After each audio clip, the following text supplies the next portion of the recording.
बिस्मिल्लाहिर्रहमानिर्रहीम। अस्सलाम वालेकुम। Welcome to college online.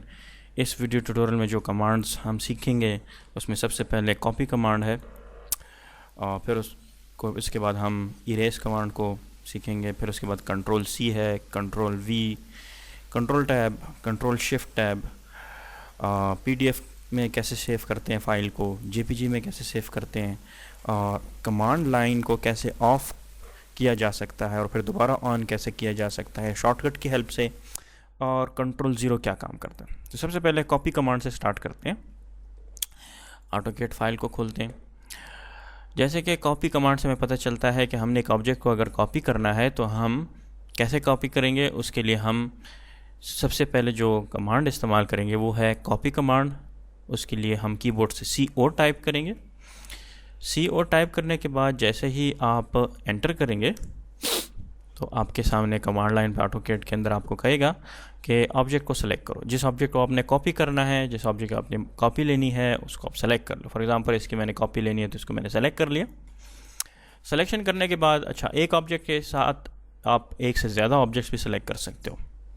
अब फ़िलहाल मैंने सिर्फ एक ऑब्जेक्ट सेलेक्ट कर लिया और इसको मैंने कॉपी के बाद सिलेक्शन के बाद फिर यहाँ पे एंटर मैंने प्रेस कर लेना है। एंटर प्रेस करने के बाद आपने यहाँ पे एक बेस पॉइंट स्पेसिफाई करना है। बेस पॉइंट का मतलब ये है कि जहाँ से आपने इसको पकड़ना है, या इसको क्लिक करने के बाद कहीं पे भी आप क्लिक करेंगे, इस बेस पॉइंट को स्पेसिफाई करने के बाद कहीं पे भी आप क्लिक करेंगे तो जो ऑब्जेक्ट जो आपने सेलेक्ट किया है उसकी कॉपी उस जगह पे वहाँ पे ही बनेगी जो कि आपने बेस पॉइंट स्पेसिफाई किया। अब फॉर एग्जांपल मैंने इसका बेस पॉइंट इस ट्रायंगल का जो हमने बनाया है with help of rectangle command, ये रेक्टेंगल हमने इसका बेस पॉइंट ये मिड पॉइंट सेलेक्ट कर लिया। तो अब कहीं पे भी मैं यहाँ पे क्लिक करूँगा तो वहाँ पे रेक्टेंगल बनेगा और मिडल पे बनेगा। जहाँ पे मुझे रेक्टेंगल चाहिए वहाँ पे मैं क्लिक करता जाता हूँ। इसी तरह मैं अगर सर्कल की कॉपी लेता हूँ, C टाइप किया, एंटर किया, इसको मैं कॉपी कमांड से सेलेक्ट करके कॉपी कर लेता हूँ। एंटर का बटन मैंने प्रेस किया। अब पिक पॉइंट मैंने स्पेसिफाई कर लिया और यहाँ पे कहीं पे भी मैं क्लिक करूँ तो हम इस ऑब्जेक्ट से, इस कमांड की हेल्प से एक ऑब्जेक्ट की मल्टीपल कॉपियाँ ले सकते हैं। अच्छा, ये तो हमने सिंपल कॉपी कमांड को देखा। अब कॉपी कमांड के अंदर कुछ और सब कमांड्स हैं। फॉर एग्ज़ाम्पल यहाँ पे मेरे पास एक सर्कल हम यहाँ पे एक बना लेते हैं, और यहाँ से जैसे ही मैं CO टाइप करके एंटर कर लेता हूँ और ऑब्जेक्ट को सेलेक्ट कर लेता हूँ, फिर उसके बाद एंटर का बटन मैं प्रेस कर लेता हूँ और पिक पॉइंट मैं स्पेसिफाई कर लेता हूँ। पिक पॉइंट स्पेसिफाई करने के बाद आपको कमांड लाइन पे कुछ टेक्स्ट लिखा हुआ नज़र आएगा, स्पेसिफाई सेकंड पॉइंट, और ब्रैकेट में लिखा होगा एरे। तो आप इस कॉपी के अंदर, इस कॉपी कमांड के अंदर एरे की भी हेल्प ले सकते हैं। एरे किसको कहते हैं? जब एक से ज़्यादा एलिमेंट्स एक ही टाइप के, उसकी मल्टीपल कॉपियाँ हम लेना चाहते हैं तो उसके लिए हम एरे कमांड इस्तेमाल कर सकते हैं। तो एरे के अंदर जैसे हमने पिछले वीडियो में हम देखा कि एरे के अंदर हमारे पास मल्टीपल टाइप्स हैं। रेक्टेंगुलर एरे है, पोलर एरे है और पाथ एरे है। तो यहाँ पे अगर आपने कॉपी कमांड के अंदर रहते हुए एरे को इस्तेमाल करना है तो वो कैसे करेंगे? तो एरे को यूज़ करने के लिए कीबोर्ड से हम A टाइप करके एंटर कर लेंगे। A टाइप करके एंटर करने के बाद आपसे पूछेगा enter number of items to array. आपने इस के अंदर कितने आइटम्स रखने हैं या इसकी कितनी कॉपियाँ लेनी है उस एरे के अंदर। तो फॉर एग्जांपल इसमें अगर मैं यहाँ पे 10 टाइप कर लेता हूँ तो इस सर्कल की 10 कॉपियाँ बनेगी। एंटर का बटन मैं प्रेस कर लूँगा। जब एंटर का बटन मैं प्रेस कर लूँगा तो आपको फिर एक कमांड लाइन पे एक ऑप्शन नज़र आएगा, स्पेसिफाई सेकंड पॉइंट।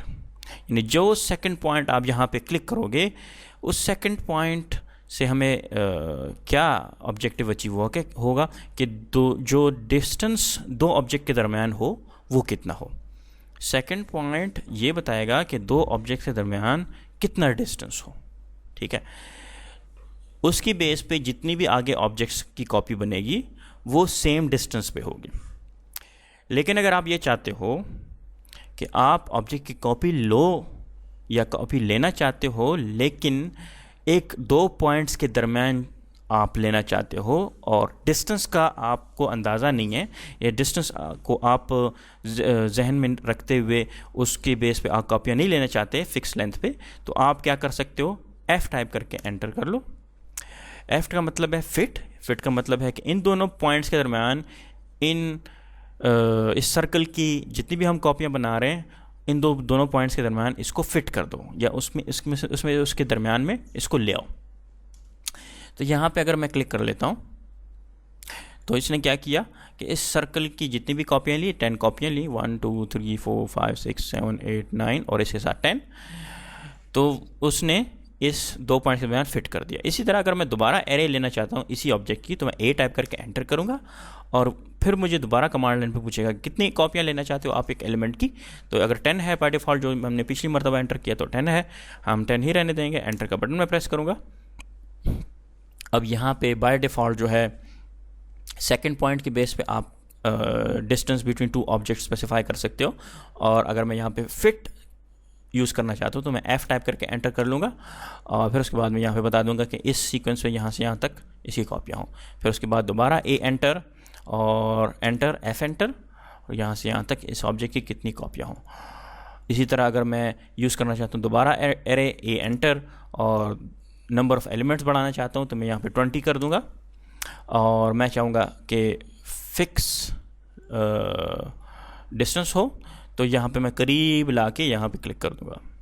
तो कितने एलिमेंट्स बने, हमने एक जगह पे 10 बनाए विद डिफरेंट डिस्टेंस, हमने दोबारा 10 एलिमेंट्स बनाए, फिर दूसरी साइड पे 10 एलिमेंट्स बनाए, यहाँ पे हमने नंबर ऑफ़ एलिमेंट्स बढ़ा दिए। तो हम कॉपी कमांड से कुछ इस तरीके से हेल्प ले सकते हैं। अच्छा, इसके बाद जो नेक्स्ट कमांड है वो है इरेज ई। हम ऑब्जेक्ट को कितने तरीक़ों से डिलीट कर सकते हैं, इरेज कर सकते हैं, हटा सकते हैं। कमांड की हेल्प से अगर आप करना चाहते हैं तो आप क्या करेंगे, ऑब्जेक्ट को सेलेक्ट कर लेंगे और कीबोर्ड से ई टाइप करके एंटर कर लेंगे। ई टाइप करके एंटर करने के बाद वो सारे ऑब्जेक्ट्स इरेज हो जाएंगे। अब दोबारा मैं इसको सेलेक्ट कर लेता हूँ, ई एंटर। इसी तरह अगर आप ऑब्जेक्ट को डिलीट करना चाहते हैं या इरेज करना चाहते हैं तो ऐसा भी कर सकते हैं कि ऑब्जेक्ट को सेलेक्ट कर लें और कीबोर्ड से डिलीट का बटन प्रेस कर लें। ठीक है, तो ये तरीका था इरेज के लिए। मैं अब यहाँ पे सिलेक्शन कर रहा हूँ और कीबोर्ड से डिलीट का बटन प्रेस करते जा रहा हूँ, तो ऑब्जेक्ट्स डिलीट हो गए। फिर उसके बाद जो नेक्स्ट कमांड है यहाँ पे कंट्रोल सी, हम copy with the help of control C भी कर सकते हैं। तो अब हम यूज़ करते हैं control C option. For example मैंने यहाँ पे एक ऑब्जेक्ट बना लिया, अब इसको मैं कॉपी करना चाहता हूँ, इसको मैंने सेलेक्ट कर लिया, कंट्रोल सी का बटन मैंने प्रेस किया तो ये मेरे क्लिप बोर्ड पे कॉपी हो गया। अब इसको मैं कहीं पे भी कंट्रोल वी प्रेस करता हूँ तो यहाँ पे मैं पेस्ट कर सकता हूँ। इसका फ़ायदा ये है कि आप एक फ़ाइल से दूसरी फाइल तक, ऑटोकैड की अगर दूसरी फाइल आपने खोली है तो अगर आपने एक फ़ाइल से दूसरी फाइल की तरफ अपने कुछ ऑब्जेक्ट्स लेके जाने हैं तो आप कंट्रोल सी और कंट्रोल वी से कर सकते हैं। इसी तरह जैसे कि कंट्रोल सी से हम कॉपी कर सकते हैं, अगर आपने पेस्ट करना है तो कंट्रोल वी से आप इसको पेस्ट कर लें। ठीक है, नेक्स्ट कमांड है कंट्रोल टैब और control shift tab. Control tab और कंट्रोल शिफ्ट टैब क्या काम करता है। कंट्रोल टैब फॉर एग्जांपल अगर आपके पास एक से ज़्यादा फाइल्स आपने खोली हुई हैं, फॉर एग्जांपल यहाँ पे मैं एक और फाइल खोल लेता हूँ और फिर उसके बाद एक और फाइल यहाँ पे मैं खोल लेता हूँ, थोड़ा टाइम लेगा। यहाँ पे फाइल खुल रही है, ग्रिड में ऑफ कर देता हूँ दोनों साइड पे। यहाँ पे फिर एक और फाइल मैं खोल लेता हूँ और एलिवेशन एलिमेंट। तो देखें यहाँ पे हमारे पास जो टैब्स नज़र आ रहे हैं ये हमें क्या शो कर रहा है कि हमारे पास एक से ज़्यादा फाइल्स ओपन हैं। करंटली हम जिसमें काम कर रहे हैं वो रूम की फ़ाइल है। अगर आप डिफरेंट फाइल्स के दरमियान नेविगेट करना चाहते हैं with the help of shortcut तो आप जो शॉर्टकट की इस्तेमाल करेंगे कीबोर्ड से वो है control tab. Control tab forward navigation के लिए है। ठीक है, अब हम आगे की तरफ जा रहे हैं। ठीक है, control tab control tab control tab control tab, तो जितनी भी फाइल्स आपने खोली होंगी वो आगे की तरफ मूवमेंट होगी उसकी। अगर आपने एक स्टेप पीछे जाना है, जो पिछली लास्ट फाइल आपने अभी चेक की है उसके पीछे उसकी तरफ जाना है तो आप कंट्रोल शिफ्ट टैब इस्तेमाल करेंगे। कंट्रोल शिफ्ट टैब से ये होगा कि आप पीछे की तरफ जाएंगे। अगर आगे की तरफ जाना है अपने फाइल्स के दरमियान तो आपने कंट्रोल शिफ्ट का बटन प्रेस करना है। अगर पीछे की वन स्टेप पीछे जाना है फाइल में तो कंट्रोल शिफ्ट टैब। ठीक है, तो ये कमांड थी कंट्रोल शिफ्ट टैब की और कंट्रोल टैब की। अब नेक्स्ट ऑप्शन है पीडीएफ की। हम एक फ़ाइल को अगर हम बना लेते हैं तो हम पीडीएफ में उसको कैसे स्टोर करेंगे या जेपीजी में कैसे सेव करेंगे। इसको करने के लिए हम दोबारा ऑटोकैड की तरफ जाते हैं और यहाँ पे मैं आता हूँ। ये जो आपको फ़ाइल नज़र आ रही है, मैं चाहता हूँ ये जो फ़ाइल है या ये जो एलिमेंट है इसको मैं पीडीएफ में कन्वर्ट कर दूं। तो 2017 में AutoCAD ने PDF एक्सपोर्टर हमें दिया हुआ है। अगर हम टॉप मेन्यू की तरफ आएँ, यहाँ से ये मेन्यू मैंने इनेबल कर लिए हैं, इसको मैं दोबारा डिसेबल कर लेता हूँ। जो पुराना जो हमारे पास ओल्ड AutoCAD में मेन्यूज़ थे, अगर आप उसकी बेस पे अगर काम करना चाहते हैं तो इसको आप यहाँ से हाइड और अनहाइड कर सकते हैं। फिलहाल इसको मैंने हाइड कर दिया और यहाँ पे मैं जाता हूँ आउटपुट टैब के अंदर। आउटपुट टैब के अंदर जैसे ही आप क्लिक करेंगे तो यहाँ पे आपको ऑप्शन नज़र आएगी एक्सपोर्ट PDF। इसके ऊपर आप क्लिक कर लें। इसके ऊपर आप जैसे ही क्लिक करेंगे तो आपके सामने एक ऑप्शन आ जाएगी कि आपने PDF की बनानी है इस फाइल की, तो आप उसको यहाँ से नाम बता दें, ठीक है। इसी तरह आप फॉर्मेट पहले से सिलेक्टेड होगा, फिर उसके बाद आपको यहाँ पे एक ऑप्शन नज़र आएगा कि जो फाइल है, फाइल के अंदर जो एलिमेंट्स नज़र आ रहे हैं डिस्प्ले के अंदर, सिर्फ वही एक्सपोर्ट हो या कोई आप ख़ास ऑब्जेक्ट्स एक्सपोर्ट करना चाहते हैं या कोई ख़ास एलिमेंट्स एक्सपोर्ट करना चाहते हैं, तो आप इसमें से क्या सेलेक्ट कर लेंगे, विंडो सेलेक्ट कर लेंगे। मैं सजेस्ट करूंगा आप विंडो सेलेक्ट करें, क्योंकि हमने स्पेसिफिक एलिमेंट्स को एक्सपोर्ट करना है, पूरी की पूरी फाइल को हमने एक्सपोर्ट नहीं करना। फॉर एग्जांपल ये जो प्लान है, हमने सिर्फ इस प्लान को एक्सपोर्ट करना है PDF में, तो हम आसानी से इसमें हम विंडो को सेलेक्ट कर लेंगे।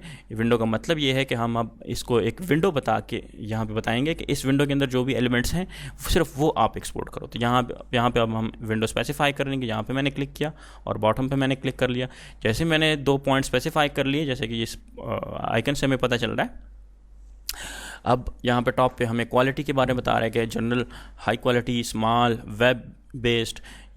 इस फॉर्मेट में आपने अपनी क्वालिटी को सेलेक्ट कर लेना है कि किस क्वालिटी में आपने PDF में एक्सपोर्ट करना है। फिलहाल हम हाई क्वालिटी सेलेक्ट कर लेंगे। फाइल को हमने अपने नाम दे दिया है, ठीक है, प्लान 1 सैम्पल।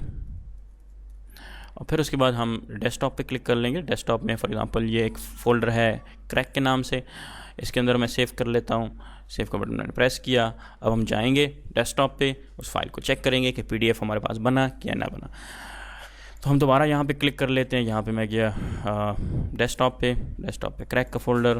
क्रैक फ़ोल्डर के बाद हमने यहाँ पे सेलेक्ट कर लेना है, यहाँ पे देख लें डेस्कटॉप प्लान 1 सैम्पल, ये फाइल पड़ी हुई है। इसको मैंने डबल क्लिक कर लिया। डबल क्लिक करने के बाद आपके सामने ये फ़ाइल खुल जाएगी जिसमें आपको ये प्लान नज़र आ रहा होगा। तो कहीं पे भी जाके आप इसको प्रिंट कर सकते हैं। अच्छा, अब हम दूसरा तरीका देखते हैं जो कि एक सॉफ्टवेयर की हेल्प से हम PDF में इसको सेव कर सकते हैं, जो कि हम अगर कीबोर्ड से Ctrl+P का बटन प्रेस कर लेते हैं तो आपके सामने एक प्रिंटिंग की सेटिंग्स आपके सामने आ जाएंगी और यहाँ पे एक ड्रॉप डाउन होगा। ड्रॉप डाउन में आपको एक नज़र आएगा क्यूट PDF राइटर के नाम से। ये एक अलग सॉफ्टवेयर है, उसको अगर आपने इंस्टॉल कर लिया है तो आपके यहाँ पे प्रिंटिंग के ऑप्शन के अंदर क्यूट PDF की ऑप्शन आएगी। क्यूट PDF के ऑप्शन को सेलेक्ट कर लेंगे। उस सॉफ्टवेयर का नाम ही क्यूट PDF है। उसको सेलेक्ट करने के बाद आपने यहाँ पे पेज साइज़ को सेलेक्ट कर लेना है। यहाँ पे व्हाट टू प्लॉट, जिस एरिया को आपने PDF में सेव करना है। यहाँ पे आएंगे, इसमें हम विंडो को सेलेक्ट कर लेंगे। विंडो को सेलेक्ट करने के बाद हमने यहाँ पे किसी एरिया को स्पेसिफाई कर लेना है और फिर उसके बाद हम यहाँ पे इसको कह देंगे कि आप बिल्कुल सेंटर पे प्लॉट कर लें। और सेंटर पे प्लॉट करने के बाद आपने इसको पोर्ट्रेट या लैंडस्केप में एक पेज के ऊपर प्रिंट करना है। इसी तरह क्वालिटी आप यहाँ से सेलेक्ट कर सकते हो, मैक्सिमम सेलेक्ट कर लें और फिर उसके बाद ओके का बटन प्रेस कर लें। ओके का बटन प्रेस करेंगे तो आपसे क्यूट PDF जो है वो फाइल का नाम पूछेगा कि आपने इस फाइल को किस नाम पे सेव करना है। तो मैं इसी क्रैक फोल्डर के अंदर मैं एक और नाम पे सेव कर लेता हूँ 1 2 3 के नाम से, और यहाँ पे मैंने इसको सेव कर दिया। और फिर अभी जाके हम क्रैक फोल्डर के अंदर जाके 1 2 3 के फोल्डर को देखते हैं। ये देखें आप, इसको मैंने डबल क्लिक किया, ये भी हमने यहाँ पे PDF एक फ़ाइल बना ली। तो 2 तरीके हो गए, हम फाइल को एक्सपोर्ट कर सकते हैं। अब नेक्स्ट ऑप्शन है, फॉर एग्जांपल अगर आपने किसी को JPG देना है, JPG में फ़ाइल को सेव करना है, तो वो भी आप कर सकते हैं। ठीक है, JPG में सेव करने के लिए आपने Ctrl+P को यूज़ करना है, Ctrl+P फॉर प्रिंट। और फिर इसके बाद यहाँ पे आएंगे ड्रॉप डाउन में आपके पास ऑप्शन आएगा publish to JPG, publish to web JPG। इसको आप सेलेक्ट कर लें। इसको सेलेक्ट करने के बाद आपसे पेपर साइज़ के बारे में पूछा जाएगा। आप डिफ़ॉल्ट पेपर साइज़ को फ़िलहाल सेलेक्ट कर लें, आप चेंज भी कर सकते हो। फिर उसके बाद आप सेलेक्ट कर लें विंडो को सेलेक्ट करने के बाद आप यहाँ पे एक विंडो बना देनी है जिसके अंदर जो भी एलिमेंट होगा वो JPG में आएगा। फिर उसके बाद आपने इसको ग्रे स्केल में या मोनोक्रोम में आपने उसको सेव करना है JPG के अंदर। आप यहाँ पे अपनी रिक्वायरमेंट सेलेक्ट कर लें। फिर उसके बाद यहाँ पे आपको क्वालिटी शो करेगा, यहाँ पे आप मैक्सिमम सेलेक्ट कर लें और फिर उसके बाद ओके का बटन सेलेक्ट, ओके बटन जैसे ही प्रेस करेंगे तो आपसे क्यूट पीडीएफ आपको ये कहेगा कि आपने इसको जेपीजी में सेव करना है, बल्कि यहाँ पे क्यूट पीडीएफ इस्तेमाल नहीं है, ये जो एक्सपोर्टिंग ऑप्शन है ये ऑटोकैड के अपने उसके अंदर पहले से मौजूद है, जो कि विदाउट क्यूट पीडीएफ वो आपको ऑप्शन देता है। क्यूट पीडीएफ थोड़ा सा डिफरेंट है, जो कि हमने अलग एक सॉफ्टवेयर इंस्टॉल करना है, फिर आपको ये ऑप्शन देगा। तो आपने अगर पीडीएफ में सेव करना है तो यहाँ से भी कर सकते हैं, और वहाँ पे मेन्यू से भी सेव कर सकते हैं। जेपीजी में सेव करना है तो यहाँ से भी क्लिक कर लें, पीएनजी में सेव करना है तो यहाँ पे क्लिक कर लें।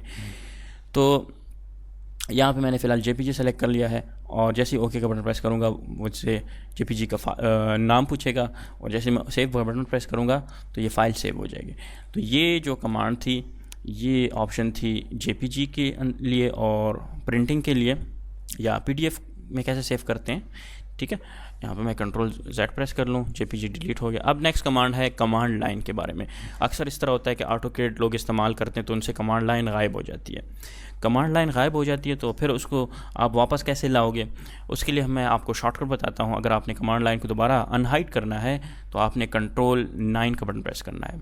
जब आप इसको हाइड कर लोगे तो आपको कुछ नज़र नहीं आएगा कि आप स्क्रीन पे क्या काम कर रहे हो। जब दोबारा इसको आपने अनहाइड करना है तो कंट्रोल 9 का दोबारा बटन प्रेस करोगे तो आपकी कमांड लाइन वापस आ जाएगी। अच्छा, एक और बहुत इंपॉर्टेंट ऑप्शन है इसके बाद, वो ये है कि अक्सर अगर आप बाहर मुल्क जाते हो, किसी जॉब के लिए अप्लाई करते हो एज ए कैट ऑपरेटर, या किसी कैट पे आपने काम करना है, या किसी भी फर्म में आप जाते हो, तो आपको कभी कभी ऐसे एक सिचुएशन आपके सामने रख दी जाती है कि आपकी स्क्रीन पे कोई भी मेन्यू नज़र नहीं आता। इस फॉर्मेट में आपको नज़र आएगा, आपकी स्क्रीन कुछ इस फॉर्मेट की होगी, शायद कमांड लाइन भी आपकी हिडन हो। तो आपने सारी चीज़ें कैसे लेके आनी है, अपने मेन्यू को कैसे खोलना है, और आपने इसमें काम कैसे स्टार्ट करना है, आपको थोड़ा कंफ्यूज किया जाएगा। तो आपने जो सबसे पहले काम करना है कि अपने सारे मेन्यूज़ को रिव्यू करना है कि वो कैसे वापस हमें नज़र आएंगे। उसके लिए हम जो शॉर्टकट इस्तेमाल करेंगे वो है कंट्रोल 0, बहुत इंपॉर्टेंट है। अगर हम कंट्रोल 9 प्रेस करते हैं, यहाँ पे मैं स्क्रीन पे क्लिक कर लेता हूँ, और जैसे मैं कंट्रोल 0 का बटन प्रेस करता हूँ, देखें सारे मेन्यूज़ वापस आ गए हैं। और जैसे कमांड लाइन को आपने शो करना है तो कंट्रोल 9। तो ये कुछ इम्पॉर्टेंट कमांड्स थी जो कि मैंने आपको बताई। अच्छा, एक और बहुत इम्पॉर्टेंट ऑप्शन है जो कि एक फील्ड के ही रिलेटेड है। फॉर एग्ज़ाम्पल, आप एक ही फाइल के अंदर काम कर रहे हो और आपने मुख्तलिफ़ चीज़ें बनाई हैं, लेकिन आपको अभी ये रिक्वायरमेंट आपके सामने आई है कि मुझे हर एक ऑब्जेक्ट के जितने भी डिफरेंट एलिमेंट्स हैं उनको मैंने अलग अलग सेव करना है। फॉर एग्जांपल, एलिवेशन है, उसको मैंने डिफरेंट फाइल में सेव करना है। इसी तरह प्लान है, ग्राउंड फ्लोर प्लान है, उसको मैंने अलग फाइल में सेव करना है। डिफरेंट एलिमेंट्स हैं, और किसी भी चीज़ की डिटेलिंग आपने बनाई है उसको डिफरेंट फाइल में आपने सेव करना है। तो आपने अगर अपनी एक फ़ाइल के अंदर सब कुछ बनाया हुआ है तो आपने उसको अगर डिफरेंट फाइल्स में सेव करना है तो एक तरीका तो यह है कि कंट्रोल C और कंट्रोल V सब कुछ आप वहाँ पे कॉपी करके पेस्ट कर लें। दूसरा तरीका जो बहुत इंपॉर्टेंट है वो है W कमांड। W कमांड से हम क्या काम कर सकते हैं कि हम एक ब्लॉक को राइट कर सकते हैं। बेसिकली ये ब्लॉक नहीं होता, ये एक डिफरेंट फाइल आपके लिए DWG फॉर्मेट में बना लेता है, जो कि आपको फ़ायदा देता है बाद में कि एक इंडिविजुअल अलग फ़ाइल हो और उसमें सिर्फ वही एलिमेंट मौजूद हो जो कि आप किसी को देना चाहते हैं, या किसी को सिर्फ प्लान देना चाहते हैं, या किसी को सिर्फ एलिवेशन देना चाहते हैं, या किसी को एक सिर्फ एलिमेंट की डिटेल देना चाहते हैं। तो पूरी फाइल आप नहीं देना चाहते, सिर्फ आप जल्दी से सिर्फ वो एलिमेंट देना चाहते हो तो आप W टाइप करके एंटर कर लेंगे, फिर अपनी सिलेक्शन कर लेंगे। जैसे यहाँ पर मैंने W टाइप करके एंटर किया। अब मैं यहाँ पे क्या करूँगा, यहाँ पे मैं एज अ ब्लॉक इसको सेव नहीं करता, बल्कि इनको इंडिविजुअल ऑब्जेक्ट सेव करना चाहता हूँ। इसी वजह से इनको ऑब्जेक्ट मैंने यहाँ पे सेलेक्ट कर दिया। अब यहाँ पे नेक्स्ट स्टेप है वो ये है कि हम ऑब्जेक्ट को सेलेक्ट करेंगे with the help of select object button. इस ऑब्जेक्ट को मैं इस बटन को मैं जैसे ही क्लिक कर लूँगा तो कमांड लाइन पे यहाँ पे मुझे कहेगा सेलेक्ट ऑब्जेक्ट्स। मैंने इन ऑब्जेक्ट्स को सेलेक्ट कर लिया। ठीक है, इन ऑब्जेक्ट्स को सेलेक्ट करने के बाद मैंने यहाँ पे एंटर का बटन प्रेस कर लेना है। एंटर का बटन प्रेस करने के बाद कमांड यहाँ पे मुझे कहेगा बेस पॉइंट स्पेसिफाई करें। मैं इसका बेस पॉइंट यहाँ पे क्लिक करके स्पेसिफाई कर लेता हूँ। और फिर उसके बाद ये सबसे इंपॉर्टेंट चीज़ जो है लोकेशन है और यहाँ पे नाम है। और फिर उसके बाद यहाँ पे आप इसको नाम दे दें। यहाँ पे यूनिट्स कौन से हैं, मिलीमीटर्स में इसकी मेजरमेंट होगी। फ़िलहाल बाय डिफ़ॉल्ट इसको छोड़ दें। यहाँ पर हम इसको नाम दे देते हैं, कोई भी नाम, फॉर एग्ज़ाम्पल प्लान 2, और ओके का बटन प्रेस कर लें। जैसे ही ओके का बटन प्रेस करेंगे इसी के फ़ाइल के नाम की जो हमने नाम दिया है plan 2 के नाम से यही फाइल सेव हो जाएगी, यही प्लान उसके अंदर सेव हो जाएगा। आप उसको खोल सकते हो। कैसे खोल सकते हैं, यहाँ पे फाइल के ऊपर क्लिक कर लें, ओपन का बटन प्रेस कर लें और फिर दोबारा हम प्लान 2 की तरफ आते हैं। यहाँ पे कीबोर्ड से मैं P टाइप कर लेता हूँ। ये प्लान 2 आपको यहाँ पे नज़र आ रहा है प्रीव्यू में। ओपन का बटन प्रेस करेंगे, देखें ये आपको नज़र आएगा। सब कुछ वहाँ से इसने कॉपी करके उसको इंडिविजुअल एक अलग फाइल में पेश करते हैं। तो इस वीडियो में हमने जो इम्पॉर्टेंट कमांड्स पढ़े वो ये हैं कि हमने कॉपी को सीखा, इरेज कैसे करते हैं, Ctrl+C Ctrl+V कैसे कॉपी किया जाता है, कैसे पेश किया जाता है, फाइल्स के दरमियान कैसे नेविगेशन की जाती है, आगे की तरफ और पीछे की तरफ कैसे आते हैं फाइल, डिफरेंट फाइल्स के दरमियान PDF में कैसे सेव करते हैं। 2 तरीके हमने सीखे। JPG में कैसे सेव किया जाता है, कमांड लाइन कैसे ऑफ करनी है, ऑन करनी है। इसी तरह जो Ctrl+0 है जिसकी हेल्प से पूरी स्क्रीन आपकी ब्लैकआउट हो जाती है और फिर उसको दोबारा आपने रीसेट सिचुएशन में लेके आना है, तो आपने फिर कैसे लेके आना है, विद हेल्प ऑफ शॉर्टकट की Ctrl+0। इसी तरह W की बहुत इंपॉर्टेंस है फील्ड के अंदर। अगर आपने एक इंडिविजुअल एलिमेंट को अलग फाइल में सेव करना है तो आप with help of Ctrl+W save कर सकते हैं। तो इस वीडियो में यहाँ तक ही, मिलते हैं नेक्स्ट वीडियो में।